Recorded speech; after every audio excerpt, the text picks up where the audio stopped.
गिरणी कामगारांना मुंबईत घरं देण्यासाठी शासनाची मोठी पावलं। गिरणी कामगारांना बृहन्मुंबईमध्ये घरं उपलब्ध करून देण्यासाठी उच्चस्तरीय समितीची स्थापना। तुर्भ्यामधील एमआयडीसी परिसरात 100 एकरवरील डम्पिंग ग्राउंडवर उभारण्यात येणाऱ्या महानगरपालिकेच्या वेस्ट टू एनर्जी प्रकल्पाला शिवसेनेचा विरोध। पालिकेच्या निर्णयाविरोधात शिवसेना नगरसेवक सुरेश कुलकर्णींचं आमरण उपोषण। गडचिरोलीमध्ये विमानतळासाठी जमीन अधिग्रहणाविरोधात शेतकऱ्यांचा एल्गार। जिल्हाधिकारी कार्यालयासमोर शेकडो शेतकऱ्यांचं धरणं आंदोलन।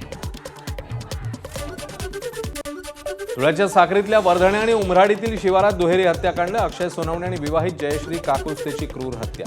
हत्येपूर्वी आरोपी खैरनारने महिलेला गुंगीचं औषध देत केले होते अत्याचार। आरोपीला फाशी देण्याची ही मागणी। इंडिगोच्या विमानात अचानक बत्ती गुल, अंधार आणि उकाड्याने प्रवासी त्रस्त। बडोद्याहून दिल्लीला निघालेल्या विमानातला प्रकार, प्रवाशांकडून संताप व्यक्त।